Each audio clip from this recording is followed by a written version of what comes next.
This is Beyond with Heather Tesch, where we examine near-death experiences and life itself, hopefully making this life a little better. Once again, my guest is Robert Neal Marshall. Robert, thank you so much for joining us. Thank you so much again for having me. These conversations are so important, I think, for so many people. So I'm glad to be part of that. So thank you for the opportunity as well as, being here. This is part 2, by the way. And for those of you watching, if you haven't listened to part 1, go ahead and do that first. It really was very interesting hearing about Bob's story. And I had a couple of questions I said as we wrap things up. And one of the things that you mentioned is how connected we are to other people. And I often think that we don't realize how connected we really are to everybody else around us, not just in heaven, but here right on earth. Oh, here on earth. Yes. Yeah.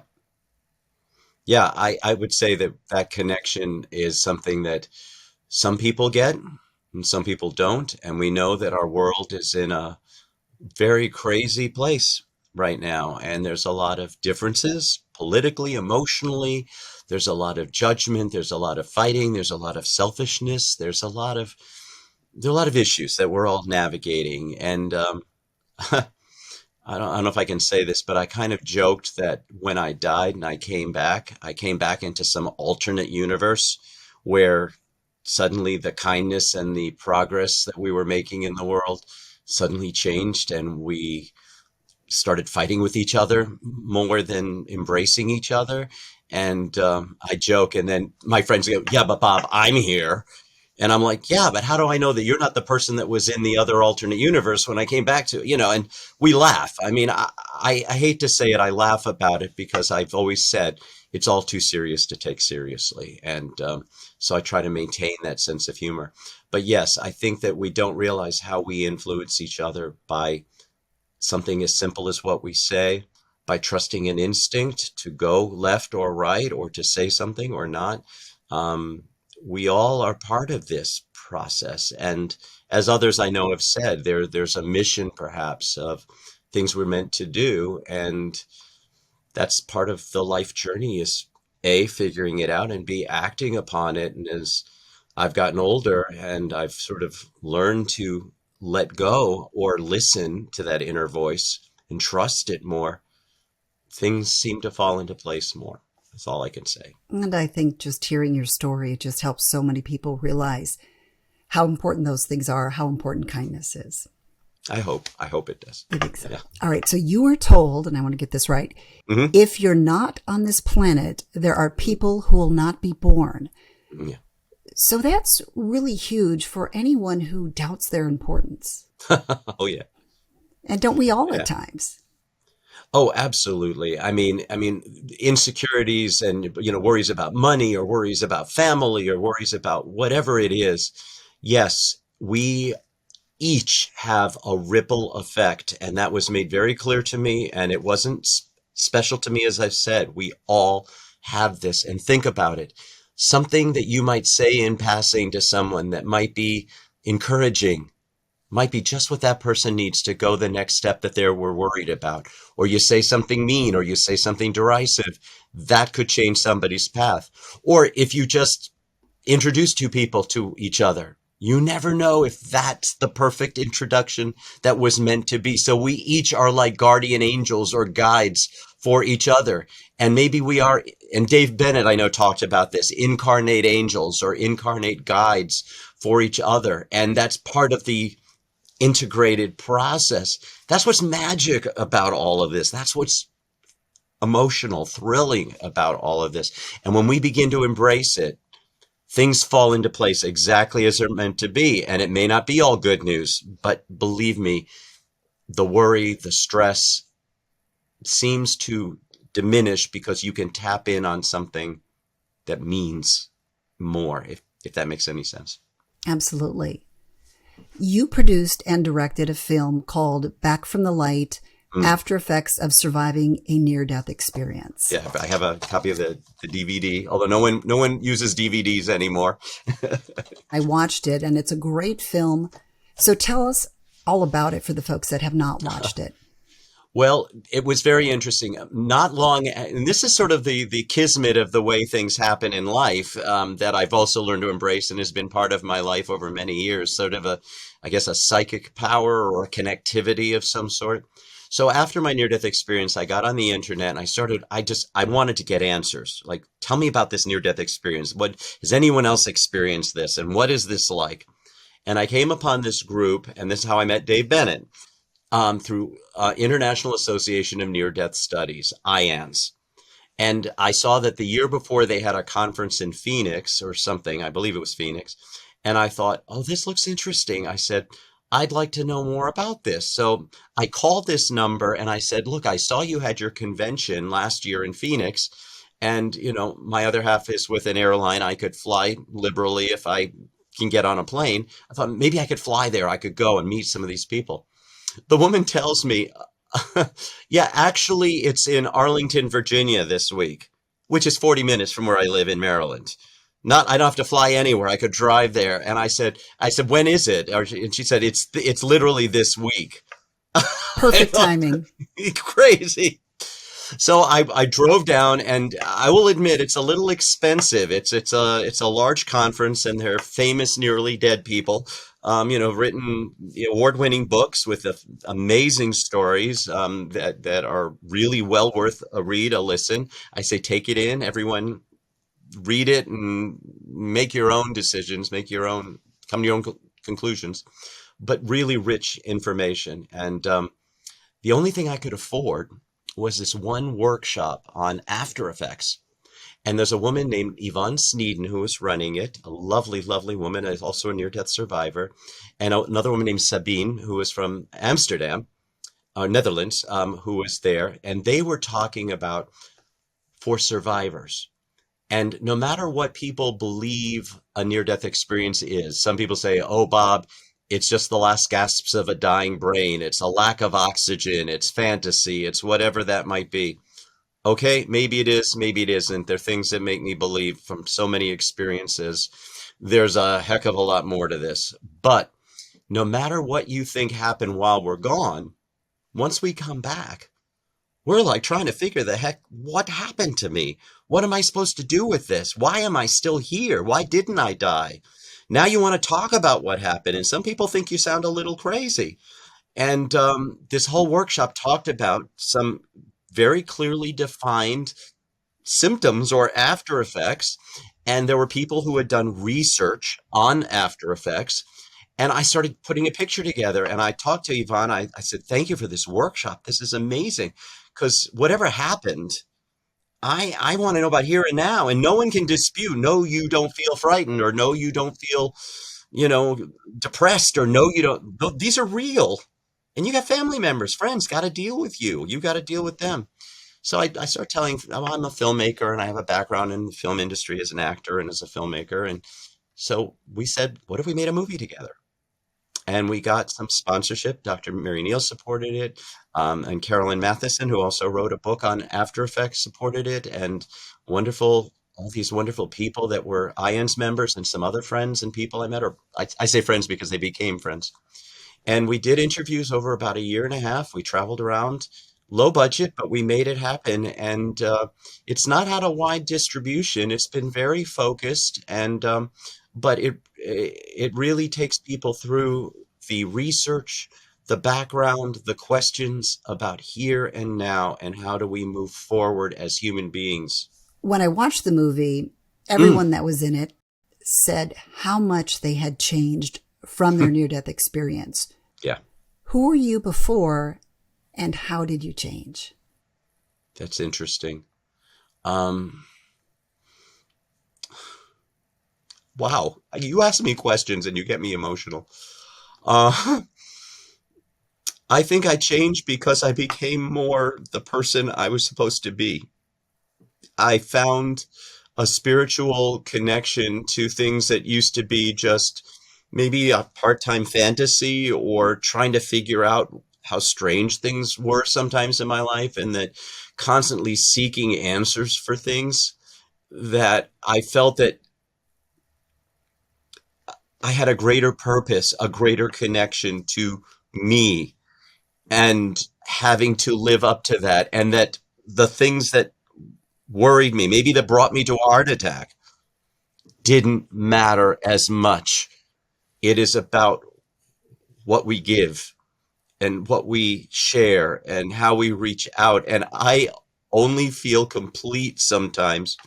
And I feel like I'm only living up to any expectations, universal expectations, when I have these one-on-one conversations, like when you and I are talking in depth about that, or someone that I meet randomly, or what I'm beginning to do. I'm working with two wonderful mediums, believe it or not, and we're kind of calling it the mediums and the nearly dead guy. Where we're setting up talks where we will go into theaters, and we did one in Massachusetts as a trial thing, where there are people in an audience that really connect, and I feel that's important. Well, something so amazing happened to you, yet you were telling me earlier that you still struggle with this. When it was so amazing, why do you struggle? Struggle, well, I guess the struggle is just because when you've got reality, real life that is interferes all the time, and it pulls you away from that core of who we are, that's where the struggle is. And sometimes when confronted by people who challenge, or even within our group, and I say our group of near-death survivors, there's a wide spectrum of experiences. And as I said, there is a commonality and there's a truth that comes out in everyone, but there are times when some things seem to dictate, or you're famous for it, or you make a lot of money because of it. And I can't resonate with that aspect of it. It's far too personal. I find your story so incredible. But you told me that a lot of friends don't want to hear this story, and that really surprises me because it's so fascinating. Well, my other half is like heard it 1,000 times. Well, that's So, different. But some people, you know, well, it depends on who. Generally, I will say more than not lately is that if I'm meeting new people or I'm in a group or I'm something, I actually had a business meeting the other day about my festival that I'm director of, and it was about marketing and websites and social media. And something pops into my head that says, mention it, Bob. And when I hear that voice, instead of submerging it now and like, no, no, no, that's not right, I'll risk saying, and it turns out it's exactly, or someone's like, oh my God, I had the same thing, or oh my God, I was wondering about that, or I just lost my father just like 3 weeks ago, and I've been wondering about this, and things that happen that bring you to exactly the right place at the right time, and there's so much more. I mean, we could talk a week on it, but there things that bring you to the right place. So I think honestly, it's more often that I hear a voice that said it's okay to say something than not. But I listen to myself, and I have to learn to let go and trust, like I think we all do, trust our instincts, listen to that inner voice. absolutely. This happened to you 10 years ago, Yeah, it's like yesterday though. like yesterday. But are people more accepting today than they were 10 years ago to hear the story? It's interesting. I find that there's more of it now. It's like everybody's got a story. It's more out there. I think more people are curious about it. There was a group, a local group that I was a member of, and if people listen to this and they hear it, I apologize, but there was me and one other person, maybe two other people that had actually had near-death experiences, and others were curious. And I don't blame them. It's wonderful. But after a while, I began to feel a little bit like I was on display. And I felt like that's not necessarily the right purpose or the right use of my time. So I moved on to other things. And when I get a signal, if you will, that it's okay to talk to someone, then there are really intense conversations that happen. But yeah, I mean, it's become very popular through television programs and things, and everyone's curious about it. But I mean, for me, that curiosity, I went back to I was a teenager, but I had no idea that it would actually happen to me in such a serious and intense way. And as I think I mentioned to you offline, that 10 years later, I'm actually seeing a therapist now because I'm dealing with trauma. Trauma is setting in, and it's taken that long. Like, I nearly died. And there is an element of, as beautiful as it all is, I'm not scared of it, but it's like, wow, Bob, you really nearly didn't come back. And this would have affected everyone. My mother is like, that's her worst nightmare, to see a child go before her, So it's how it affects other people in ways. We've mentioned David Bennett a lot. He was my Yeah. first two episodes, so folks, you can go back and listen to that. Yeah. It's wonderful, guys. Please. But his wife had a really great quote Yes. in your film, and she said, Yeah. referring to people that have had near-death experiences, she says, Mm. if they're not crazy, then my worldview has to change. Yes. That's profound, and it really is amazing that we hear all this, yet it is very hard to soak it all in and to change for the better. That's really true. And I love that that resonated with you, because it did. And that's why I use it in the trailer for the film as well as in the movie, is that it really is true. If all this stuff that we're talking about, if we're not crazy and this is real, then yeah, a lot of people need to change their perspective on reality and life. And here we are in a materialistic world of television and money and houses and careers. And it's like, yeah, sure, that's important, but it isn't important because we're all human beings and we all, I believe, come from a core. And some of us have a journey that might give us more, others have a journey that give us less. But it's how we navigate through that that is important ultimately. But if we all listen to that, yes, our views have to change if this is real. And I believe it is. And you basically were already saying some of this, but what should we take away from these experiences? To love each other, to give people an ear, to exist with compassion and not judgment, to trust your instincts and follow what you believe is the right thing to do. Don't be so greedy and grab, and it's not all about attainment. It is about the human element. It is about being at one with everything that is part of us and will be part of us again, with the beautiful creatures, the animals in our lives, the insects, the creatures that are all living and have a right to be here and have a purpose and a power just like we do, even if they're tiny. The trees, the grass, it's to absorb all of that.